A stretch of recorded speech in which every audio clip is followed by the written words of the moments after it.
बिस्मिल्लाहिर्रहमानिर्रहीम। अस्सलाम वालेकुम मेंबर्स, व्यूअर्स, होप सब खैर खैरियत से होंगे।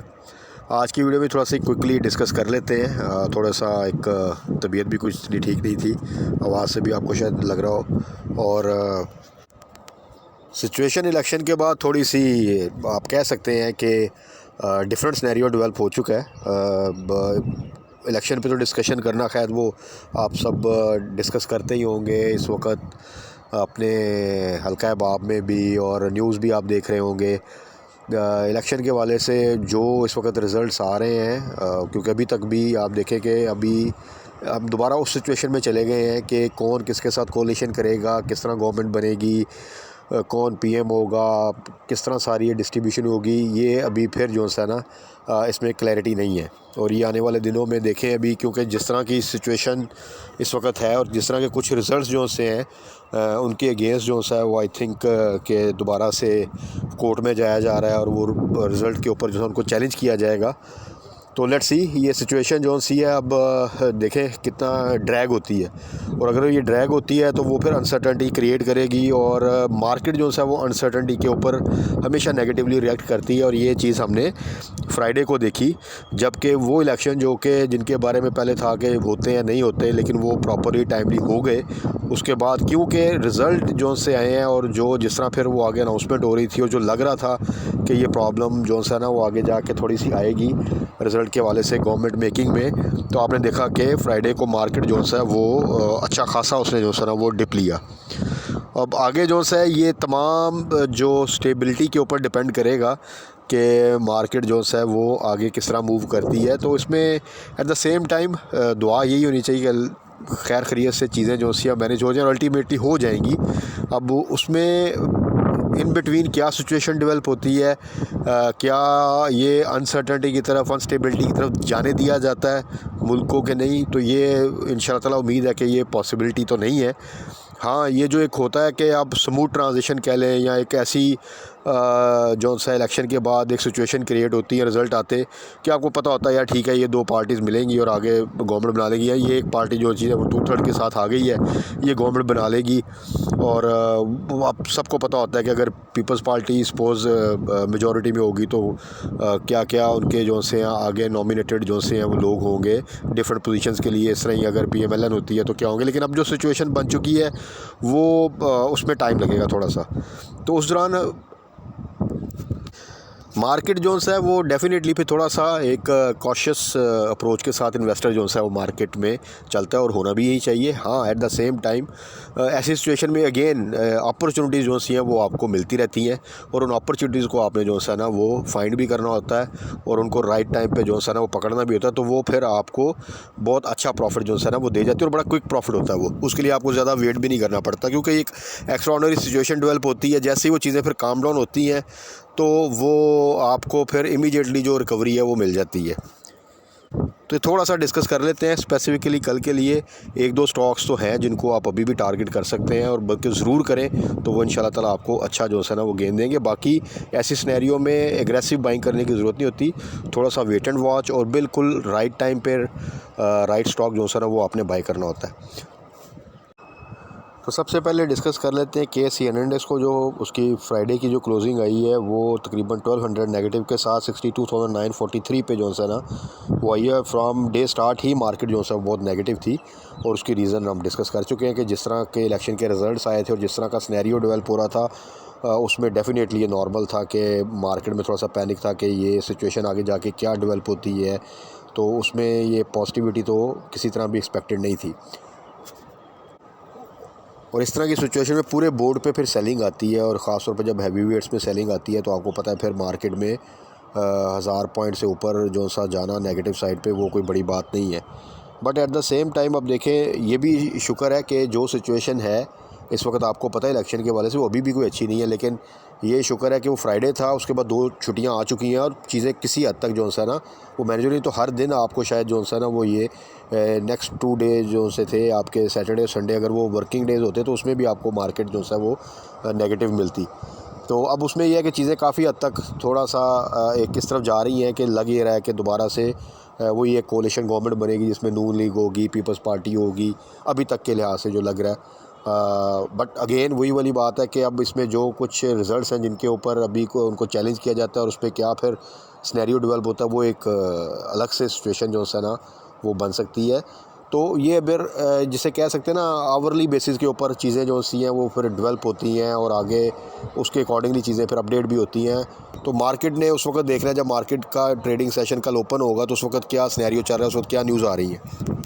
अब हमने देखना ये है कि कुछ स्टॉक जिनको अगर हमने टारगेट किया था या वो बहुत अच्छे लेवल पर थे और ये 1200 पॉइंट मार्केट ने उस दिन गिराए फ्राइडे को, और वो उस दिन भी अपनी प्राइस को होल्ड कर रहे हैं, तो उनमें क्या इस वक्त पोटेंशियल है, उनको क्या हमने जो है ना वो बाय करना चाहिए अभी भी या नहीं। तो उसमें सबसे पहले डिस्कस कर लेते हैं पाक ऑक्सीजन को, जिसको मैंने तकरीबन आई थिंक इस मंथ में जो है लास्ट मंथ में टारगेट किया था, और हमेशा इस क्वार्टर में टारगेट करते हैं। जो दोस्त भी मेरे साथ हैं काफ़ी अरसे से, उनको आइडिया होगा कि ये जो क्वार्टर होता है जनवरी टू मार्च, इसके दौरान, क्योंकि जो दिसंबर क्लोजिंग का रिज़ल्ट होता है उसकी बेस के ऊपर हम इसको टारगेट करते हैं। हर साल ये अच्छा अनाउंसमेंट भी करता है, बोनस भी देता है, और उसमें एक रैली भी बनती है। और प्राइस बड़ी अच्छी थी, जिस वक्त टारगेट किया था तकरीबन 92, 91, 93 इस रेंज में था, और वहाँ से आपने देखा कि 100 तक गया, वहाँ से फिर वापस आया, और अभी फ्राइडे को अगर आप देखें तो 1200 नेगेटिव में भी इसने जो है वो बहुत ही माइनर सी जो है ना वो नेगेटिव क्लोजिंग दी है, और जो इसकी क्लोजिंग जो सी आप कहें वो आई है वो तकरीबन 97.8 पे आई है। तो इसको जो है आप डिप पे बिल्कुल बाय कर सकते हैं, जितना डिप पे मिले उतना बेहतर है। अगर इसने फ्राइडे को भी इतना ख़ास डिप नहीं लिया तो आप देखें कल अगर मार्केट प्रेशर में रहती है और अगर इसमें आपको 1-2 रुपये नीचे मिलता है ये, तो इसको बिल्कुल आप बाय कर सकते हैं। इसका इजीली आप इसको 110 टू 120 का टारगेट कर सकते हैं, और वो आने वाले चंद हफ्तों में, क्योंकि इसके नॉर्मल जो रिज़ल्ट्स आते हैं वो मार्च में आते हैं, और फरवरी के 3rd वीक में अनाउंसमेंट हो जाएगी कि कब रिज़ल्ट जो है इसका आएगा। अभी तक तो अनाउंसमेंट नहीं हुई, तो उस दौरान एक अच्छी रैली जो सी है ना वो बनती है, और वहाँ पे आपको ये बड़े अच्छा जो है ना वो प्रॉफिट मिल सकता है, और विद मिनिमम रिस्क, क्योंकि इसमें रिस्क जो है ना वो काफ़ी मिनिमम है इन रेट्स के ऊपर। और जिन दोस्तों ने 92, 93, 91 पे बाय किया, और जब मैंने इसको इनिशियली मेंशन किया था तो वो तो ऑलरेडी पॉजिटिव साइड पे है, वो इसको होल्ड करें। जब वंस ये 105 से ऊपर की क्लोजिंग दे देगा तो फिर अपना स्टॉप लॉस आपने 100 पे ले जाना है, और फिर जितना उसमें इम्प्रूवमेंट आती जाएगी प्राइस में, उतने आपने अपने स्टॉप लॉस को ट्रेल करते रहना है, और बाकी फ़र्दर भी हम डिस्कस कर लेंगे।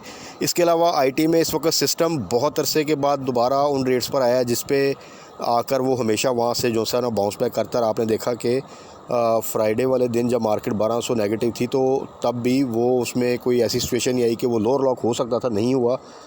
थोड़ा सा डाउन साइड पे गया है, तकरीबन 370 का जो सा उसने लो लगाया है फ्राइडे को अगर आप देखें, लेकिन जो क्लोजिंग आई है वो 330 और 389 की आई है जो सी है, बल्कि 390 ही आप कह लें। तो वो आप देख लें तो उसने एक अच्छी रिकवरी जो है तकरीबन आप कह लें कि 20 पॉइंट्स की जो है ना उसने रिकवरिंग दी है अपने उस दिन के लो से, और जो हाई लगाया था वो 394 का था। तो एक्चुअली इशू ये है कि मार्केट दो के बहुत ज़्यादा नेगेटिव थी, बट ये लास्ट टाइम भी अगर आपको याद हो तो 390 के पास आया था, और वहाँ से इसने फिर एकदम जो है ना अपने आप को बाउंस बैक किया था, और उसके बाद से फिर ये 470 का इसने तकरीबन हाई लगाया था। तो 390 के ऊपर अब क्योंकि न्यूज़ ऐसी आई जिसकी वजह से फ्राइडे वाले दिन जो है वो बहुत ज़्यादा करेक्शन हुई, तो ये 370 तक गया, लेकिन उसके बाद आपने देखा कि 389 के ऊपर इसने क्लोजिंग दी है, और उसी दिन हालांकि मार्केट ने उसने रिकवर नहीं किया जितना कि इसने अपने लो से 20 पॉइंट रिकवर किए। सो सिस्टम जो है वो 390 से नीचे आपको मिले तो ये बड़ी अच्छी प्राइस है जहाँ पर आप इसको बाय कर सकते हैं। बल्कि अभी देखें जिन दोस्तों ने उस वक्त इसको डिप के ऊपर बाय किया होगा उनको उस दिन में ही एक अच्छी रिकवरी मिल गई होगी और एक अच्छी डे ट्रेड भी मिल गई होगी। तो जो अच्छा स्टॉक होता है उसमें कभी इस तरह के सिनेरियो की वजह से बहुत ज़्यादा डिप आए तो उसमें घबराना नहीं होता, और उस वक्त ये जो एक सिनेरियो होता है ना जिसने यहाँ पे ये लेवल ब्रेक कर दिया है तो अब ये जाके 300 पे रुकेगा, ये ऐसा होता कभी भी नहीं है। उस चक्कर में आप बहुत अच्छी अपॉर्चुनिटी लूज़ कर देते हैं। इसी तरह सम टाइम एक स्टॉक बड़ी अच्छी रैली बना चुका होता है और वो ऑलरेडी 100% प्लस होता है, और वो पता चलता है जिसने ये रेजिस्टेंस ब्रेक कर दिया अब ये जी 100 से 200 पे तो आ चुका, अब ये 300 पे जाकर रुकेगा, और पता चलता है वो 250 से वापस होकर दोबारा 150 पे आ गया। तो काइंडली प्राइस साइकिल्स को देखा करें, हर स्टॉक की अपनी एक मूवमेंट होती है, उसको वॉच किया करें, और ख़ास तौर पे जब आपको सजेस्ट किया जाता है कि हाई साइड पे बाय से अवॉइड करें और लो साइड पे डरें ना, वहाँ पे बाय करें।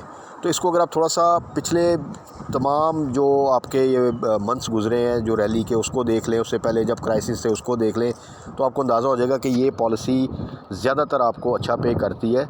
तो इसको अगर आप फॉलो करेंगे तो ये डेफिनेट है कि एक स्टॉक जब अपनी बिल्कुल लो प्राइस के पास है उसका रिस्क मिनिमम हो जाता है। इसी तरह एक स्टॉक जो सा वो हाई साइड पे है तो उसका रिस्क जो सा बढ़ता जाता है साथ साथ। तो इन चीज़ों में आप थोड़ा सा अगर अपनी टाइमिंग ठीक कर लें तो इंशाल्लाह ताला मार्केट में आपको अच्छा गेन मिल जाता है। अभी फ़िलहाल ओवरऑल मार्केट के लिए थोड़ा सा इस वक्त सिचुएशन जो सी है वो इलेक्शन के जो रिज़ल्ट्स हैं और जो सिचुएशन डेवलप हुई है उसको थोड़ा सा सेटल होने दें। जब वो सेटल होगी तो फिर मार्केट में एक रैली अच्छी जो है इंशाल्लाह बनेगी। इन बिटवीन भी इंशाल्लाह ताला आपको मूवमेंट मिलती रही, क्योंकि रिज़ल्ट सीज़न स्टार्ट है। बस दुआ ये होनी चाहिए कि ये चीज़ें जल्दी कंक्लूड हो किसी तरफ कि क्या यहाँ पे डेवलपमेंट होनी है, तो उसके अकॉर्डिंगली फिर ये है कि एक जो हम रैली एक्सपेक्ट करते हैं वो इंशाल्लाह ताला मिल जाएगी। मीनवाइल जो अपॉर्चुनिटीज़ हैं उनको ग्रैब करें, जिसमें मैंने अभी एक तो आपको पाक ऑक्सी का बताया है और एक जो सा वो सिस्टम का। इसके अलावा बहुत से स्टॉक्स हैं जो कि अभी भी डाउन साइड पे हैं और जो हम डिस्कस भी करते हैं उनको अभी होल्ड करें। उसमें आईटी सेक्टर के तकरीबन सारे स्टॉक जो से अभी बाइंग रेंज में हैं, उनको आपने अगर बाई किया है फ्राइडे वाले दिन तो बिल्कुल होल्ड करें। उससे पहले भी किया था, होल्ड करें। अगर आप करना चाहते हैं डिप पे बिल्कुल कर सकते हैं। इसी तरह आपके जो सा फार्मास्यूटिकल सेक्टर में एबड को जब आपको याद होगा ये रिसेंटली दोबारा 400 के पास आया था, मैंने कहा था आप देख लें वो नेगेटिव मार्केट में भी दोबारा जो सा ना वो प्राइस को अपनी सस्टेन कर रहा है। तो उसको भी अगर आपको 400 के पास जब भी मिले, बल्कि 410 से नीचे मिले, तो उसको भी आप बिल्कुल ना छोड़ें, वो आपको ईज़िली 500 की प्राइस दे देगा। तो ये वो इस वक्त अपॉर्चुनिटीज़ हैं जो कि आपको अगर आप टाइमली उसमें एंट्री ले लें, डरे ना उस वक्त, तो ये आपको बड़ा क्विक गेन दे देंगी। और पूरे मैंने आपको इसके वो बता दी हैं लेवल्स बाइंग के, और इसी तरह आपके जो सा एग्ज़िट लेवल है, यानी जब भी 450 से ऊपर जाए सिस्टम आप वहाँ पे या तो स्टॉप लॉस लगाएं या प्रॉफिट टेकिंग करें, ठीक है। अल्टीमेटली इंशाल्लाह ये भी 500 तक जाएगा, इससे ऊपर जाएगा। एबड तो बड़ी इमीडिएटली आपको 500 की प्राइस दे देगा और पोटेंशियल उसमें 600 तक जाने का है। तो वो 410 से नीचे मिले बिल्कुल बाय करें उसको आप। लॉन्ग टर्म के लिए तो वो 450 पे भी अच्छी प्राइस है, बट ये प्राइस मिलना ये समझ लें कि एक बहुत बड़ी अपॉर्चुनिटी है, तो इसको आप देखें। बाकी छोटे स्टॉक्स में भी इस वक्त जो है पेल मैंने आपको बताया, जब भी वो 21 से नीचे आए तो आप बाय करें, वो आपको जो है ना वापस अच्छी प्राइस दे देगा। इसी तरह अब आप ट्रीट बैटरी को जो है वो टारगेट करें, और आपने देखा लास्ट टाइम कि उसने कैप किया, क्योंकि ये जो प्राइस लेवल्स हैं अब ये 35 to 30 के दरमियान ये बहुत अच्छे प्राइस लेवल्स हैं TBL के लिए। तो यहाँ पे आप उसको जो है ना टारगेट कर सकते हैं। टारगेट हमेशा ऐसे ही करना है, ये मैंने पहले भी वीडियो में बताया था कि जब वो 4-5% नीचे हो उस दिन आपने उसको टारगेट करना है, तो आपको उसमें अच्छा एक जो है ना रिकवरी मिल जाएगी। बाकी कल मार्केट क्लोजिंग के बाद फर्दर देखते हैं, थोड़ा सा सिचुएशन को, न्यूज़ को और देख के अपनी जो है वो पॉलिसी जो है सेट करें कि आपने कहाँ पे किसको बाय करना है, क्योंकि जो इस वक्त सिचुएशन है वो न्यूज़ के ऊपर मार्केट बहुत डिपेंड करेगी। तो इसलिए किसी चीज़ में जल्दबाजी की ज़रूरत नहीं है, राइट टाइम का वेट करें तो इंशाल्लाह ताला आपको अच्छा प्रॉफिट मिल जाएगा। बाकी चीज़ें हम साथ साथ डिस्कस करते रहेंगे। तब तक अपना ख्याल रखिएगा, दुआ में याद रखिएगा। Stay blessed. अल्लाह हाफिज़।